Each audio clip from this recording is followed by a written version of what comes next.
Friends, welcome to Shri Guru. అందరికీ నమస్కారం. ఈరోజు ఒక సోషల్ ఇష్యూ గురించి చూద్దాము. పాప బాబులను తేల్చేది తండ్రి క్రోమోజోములే అని చెప్పి ఢిల్లీ హైకోర్టు ఒక తీర్పిచ్చింది. అసలు పుట్టబోయేది పాపనా బాబా అని తెలుసుకోవడానికి ఇప్పుడు చాలామంది ప్రయత్నం చేస్తున్నారు. అది చట్టవిరుద్ధము. అట్లాంటివి మన ఇండియాలో చేయడానికి వీలు లేదు. ఇట్లా పాపనా బాబా అని తెలుసుకొని పుట్టబోయేది పాప అయితే భ్రూణ హత్యలు అనేటివి చాలా జరుగుతున్నాయి. చాలా ప్రాంతాల్లో ఇట్లాంటి కార్యక్రమాలు చేస్తున్నారు. ఇది చట్టవిరుద్ధము. దీంతోటి ఆడపిల్లల జనాభా అనేది తగ్గిపోతుంది. సెక్స్ రేషియో ఏదైతే ఉందో మేల్ ఈస్ట్ ఫీమేల్ అట్లాంటివి తగ్గిపోతున్నాయి. కాబట్టి ఇది ఒక సోషల్ అవేర్‌నెస్ కోసం చేస్తున్న వీడియో.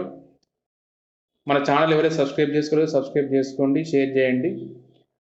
అయితే 2024 వచ్చినా ఇట్లాంటి పనులు చేస్తున్నారంటే కొంచెం ఆశ్చర్యంగాను అనిపిస్తది. ఎందుకంటే సమాజం మారిపోతుంది. ఆడ, మగ అనే భేదం అనేది అసలు లేనే లేదు. ఎందుకంటే ఒక అబ్బాయి ఎట్లయితే వర్క్ చేస్తున్నాడో అమ్మాయి కూడా అంతకంటే ఎక్కువ వర్క్ చేస్తుంది. వాళ్ళు కూడా మనకంటే ఎక్కువ ఆడవాళ్ళు కూడా మగవాళ్ళ కంటే ఎక్కువ వర్క్ చేస్తున్నారు. వాళ్ళు కూడా గొప్ప గొప్ప అచీవ్‌మెంట్స్ చేస్తున్నారు. ఇంకా 2024 వచ్చినా కొంతమందికి ఈ మూఢనమ్మకాలా లేకపోతే పరిస్థితుల ప్రభావమో తెలవదు గానీ, ఏదో రకంగా ఆడవాళ్ళని ఇబ్బంది పెట్టాలనుకుంటున్నారు. కారణాలు ఏమైనా గానీ ఇప్పటికి కూడా చాలామంది సఫర్ అయితున్నారు. పెళ్ళయిందంటే కొన్ని ప్రాంతాలలో అయితే ఆడపిల్ల పుట్టిందంటే ముఖ్యంగా అత్తల పాత్రనే చాలా ఉన్నట్టు మనకనిపిస్తది. కోడల్ని ఇబ్బంది పెట్టడం, నువ్వు ఆడపిల్లని కన్నావని చెప్పి పదే పదే ఆమెకి మాటలనడము, వాళ్ళ పుట్టింటికి పంపేయడము, వారి నుండి వరకట్నం రూపంగా ఇంకా అదనపు కట్నాన్ని డిమాండ్ చేయడము, వాళ్ళ పుట్టింటి వాళ్ళని కూడా మాట్లాడడము, లేకపోతే వాళ్ళ అబ్బాయికి వేరే పెళ్లి చేస్తామని చెప్పడం, బెదిరించడం ఇట్లాంటివి చాలా జరుగుతున్నాయి. కాబట్టి ఈ సోషల్ అవేర్‌నెస్ అనేది రావాలి.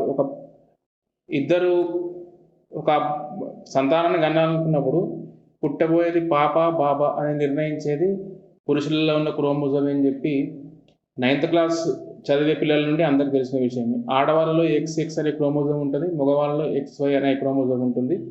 XX అనేవి 2 కలిసినప్పుడు ఆడపిల్ల, XY అనే 2 కలిసినప్పుడు మగ పిల్లవాడు పుడతాడని చెప్పి సైన్స్ పరంగా కూడా నిర్ధారణ అయింది. ఇప్పుడు Y క్రోమోజోమ్ ఉంది పురుషుల్లో అయినప్పుడు తనకి ఆడపిల్ల పుట్టడానికి ఆడవాళ్ళు ఎట్లా కారణమవుతారు? కాబట్టి తెలిసేది ఇది చాలామంది చేస్తున్నారు. కట్నం కోసమనే చేస్తున్న ప్రయత్నాలు కాబట్టి ఎవ్వరు కూడా ఇట్లాంటివి వాటిని ఎంకరేజ్ చేయొద్దు. ఇట్లాంటివి ఎక్కడైనా జరిగితే కూడా వాళ్ళకి అవేర్‌నెస్ అనేది కల్పించాలి. ఇప్పుడు ఫ్యామిలీలను విడగొట్టడం అది అది అది మంచి పద్ధతి కాదు. కాబట్టి ఎవరైతే ఆడపిల్లలను కన్నదని చెప్పి హరాస్ చేస్తున్నారో ఆడవాళ్ళను, వాళ్ళ దగ్గరికి పోయి అవేర్‌నెస్ కల్పించడం అనేది చేయాల్సిన అవసరం ఉంటది. ఇదే కేసులో జస్టిస్ స్వర్ణకాంత్ శర్మ గారు కీలకమైన వ్యాఖ్యలు చేశారు.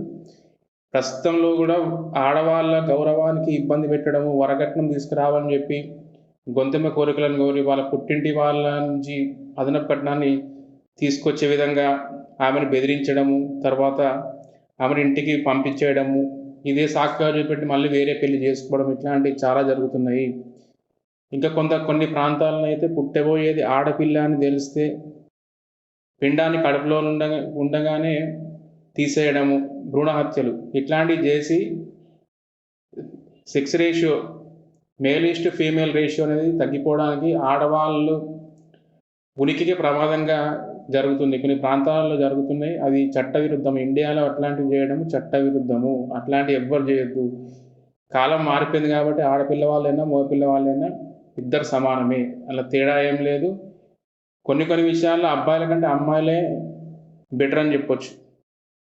కాబట్టి సోషల్ అవేర్‌నెస్ కోసం క్రియేట్ చేస్తున్న వీడియో ఇది షేర్ చేయండి.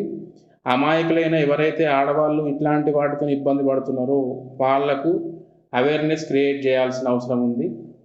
పురుషుడే కారణమవుతాడు. అమ్మాయి పుట్టడానికైనా, అబ్బాయి పుట్టడానికైనా పురుషుని క్రోమోజోమ్‌లే కారణమవుతాయి.